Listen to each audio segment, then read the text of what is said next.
This amplifier and I go way, way back.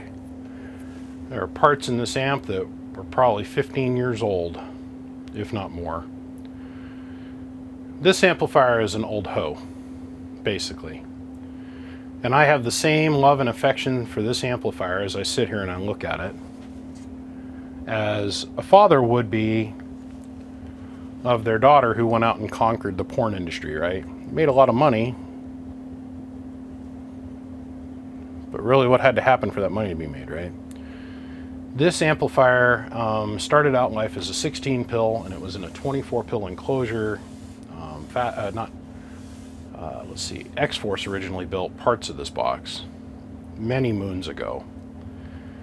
And I expanded the amp into a 24 pill. So I filled up the other slots in the 16 pill. And this is back when I was having a competition with one of the guys local, right? And so I ran part of this amplifier this way in my own personal rig for years, right? Then I got a hold of ICA. I got a 32 pill cabinet, got it a jumbo. I got it with oversized heatsink. The heatsink comes back to like here on it. Then I took the guts of that 24 pill out and put it in here and started. This is a true representation of me trying to find my own way in the amp building world, this box, right? Added all these little caps to it. And my thought was more heatsink. That 24 pill that I had, that cabinet that I had, was the one that I liquid cooled with the isopropic alcohol, and I got it so cold that it would condensate on the inside and cause the whole box to corrode. Well, eventually the amplifier got so nasty that I had to do something. I had to change cabinets. So this is what I did, is I put it in this 24 pill enclosure, or this 32 pill enclosure.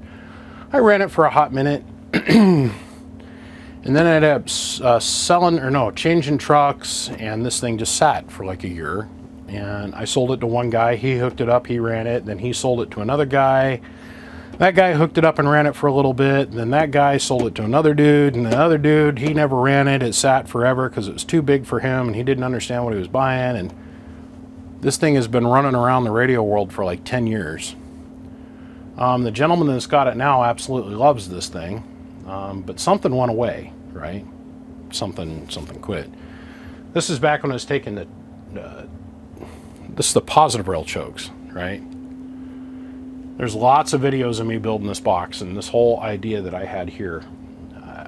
This layout comes from a 2x8 that I built called 2x8 to the max.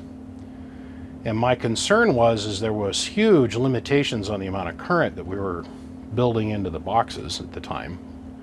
Huge limitations. There were guys that were using like, 22 gauge wire wrapped around a couple ferrite beads, and they're passing 50 to 50 amps on average, 100 amps ish peak, whatever, over to the transformers. And I thought, man, wouldn't it be slicker if we took the transformer and soldered it to a board, and then took some ground braid or some copper braid and figured out a way to build a choke system. So the way that this works is the braid comes through, goes through the inside of this donut, it goes through the outside on the bottom, and then back through the braid again. It's all held together with zip ties. So there's plenty of isolation going on there.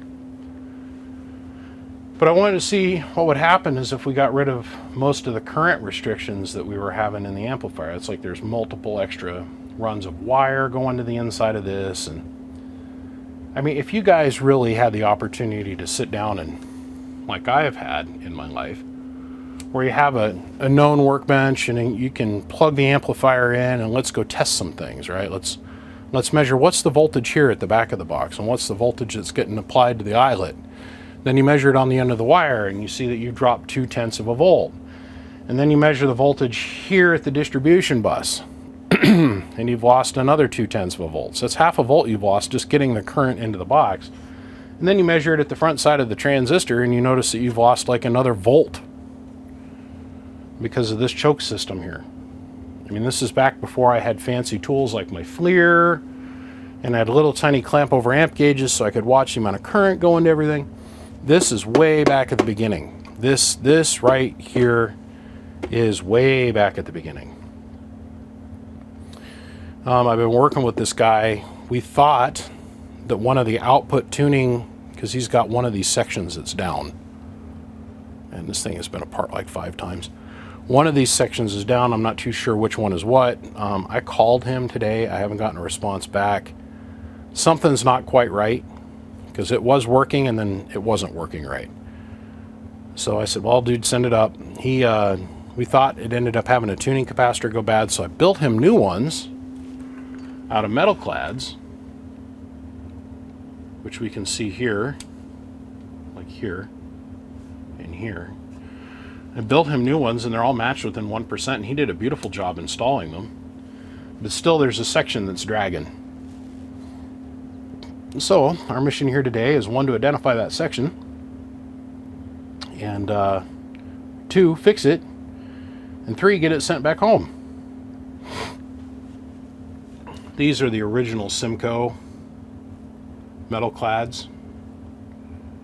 These things are the shit diggity for a lot of years. They're made here in the United States.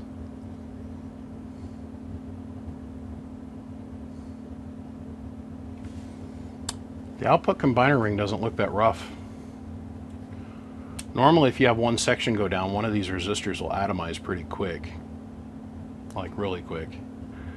But you can see I hadn't quite got the finesse, the nuance of what I was trying to achieve yet for the build style. Still working on it. This is ICA transformers, right? Just a hodgepodge of transistors in here. God, the amount of smack I talked on this box. The skip I shot on this box. I mean, this was like, this box was like a rock star to me. I mean, if I was to go back and redo it today, there'd be a couple things I would not do, like the never cool fans. Like, these are backlit. I mean, I wanted everything to glow blue. I mean, this is the original. This is back when they were first working out how to put LEDs on strips, kind of thing.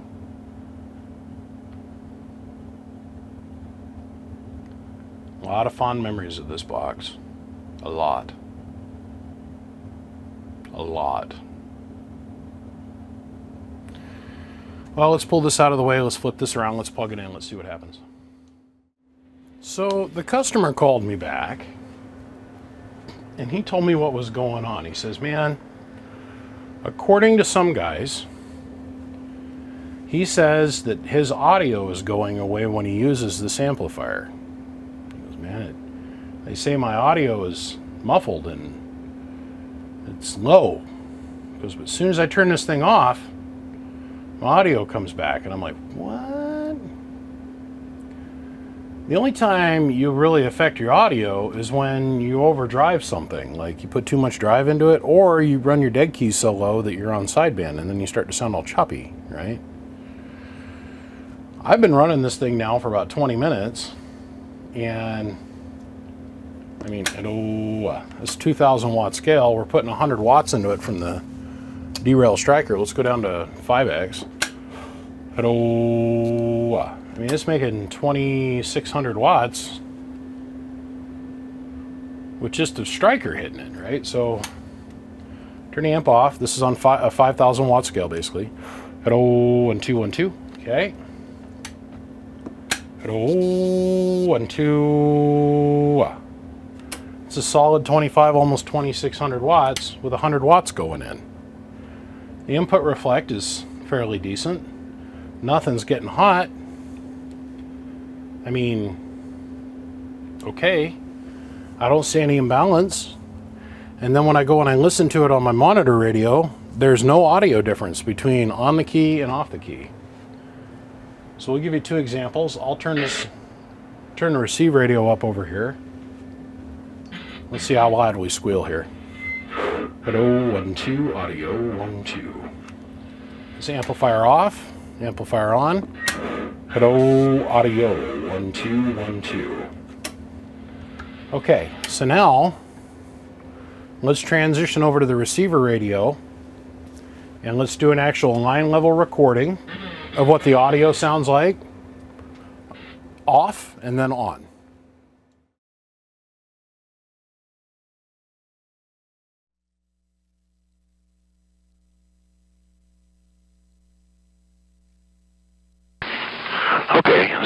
radio off, or amplifier off. 1, 2, 3, 4, 5, 6, 7, 8. Amplifier on. 1, 2, 3, 4, 5, 6, 7, 8. Hello. 1, 2, 1, 2, 1, 2. Audio. Amplifier off. 1, 2, 1, 2, 1, 2. Amplifier on. 1, 2, 1, 2, 1, 2, 1, 2, 1, 2.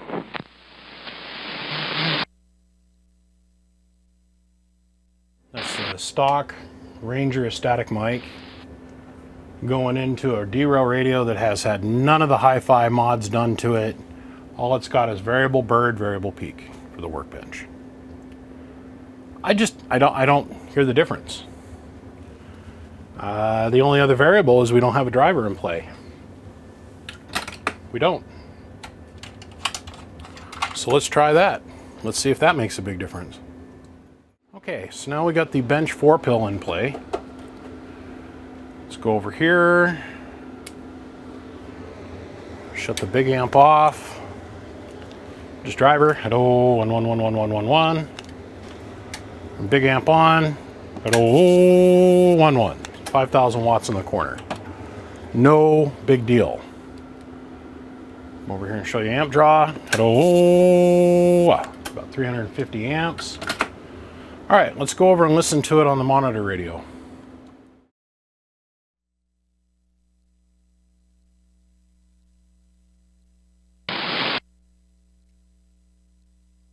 Okay, so here's the driver. 1, 2, 3, 4, 5, 6, 7, 8, 9, 10. Driver and big box. 1, 2, 3, 4, 5, 6, 7, 8, 9, 10. 1, 2. Back down to the driver. 1, 2. And back down to the barefoot radio. Barefoot radio. Driver. 1, 2, 1, 2. 24 pill. 1, 2, 1, 2, 1, 2, 1, 2.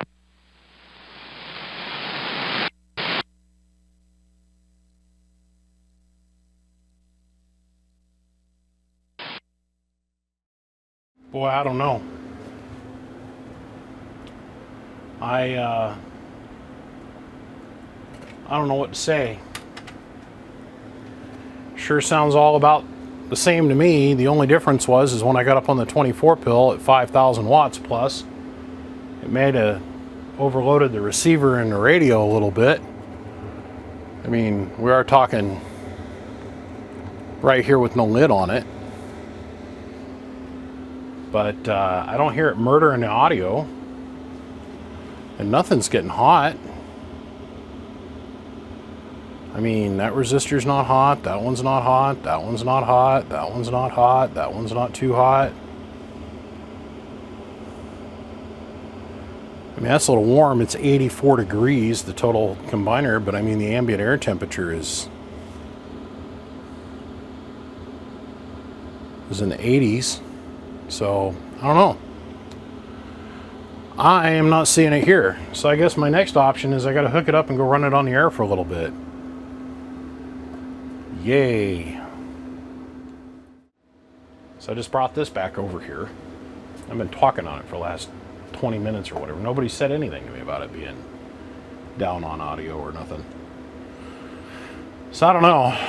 I did hook it up this time to the 2,000 amp power supply, or 2,500 amp power supply. I've only got one piece of 2 watt grounding the cabinet, which is technically just enough, but I wanted to show you this. In the previous segment, it was only making about 5,000 watts, so nothing's changed. Same amount of drive and everything. The meter has changed. I took the 1,000 watts slug out of here because we were pinning it in the corner. But just by changing to a bigger power supply and a little bit better connector, look at what happens to the power output. It's on the stop peg. So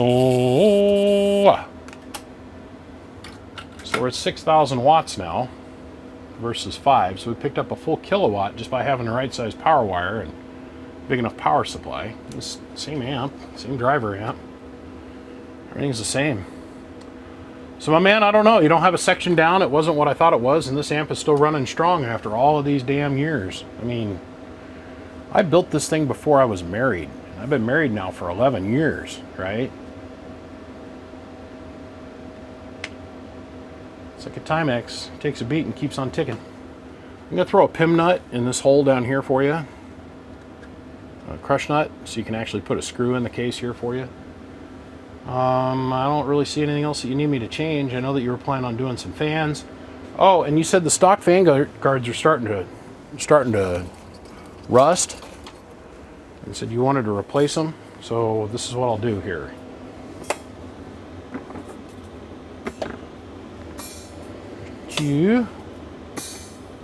Or I'll send it home with some new fan guards. How about that? And you can do what you want from there. But my man, I don't find anything wrong with your amp. I'm gonna sit down and spend the rest of my evening here getting your YouTube video kind of squared away. It's nice to have the old girl home for a minute, but in the same breath, I don't want it here. It needs to go home. So, on that note, I'm gonna give a big shout out to the Patreons. Thank you guys for your guys' support. Please come over and support the channel. It's really just the best way to help us out, help everybody, help everything.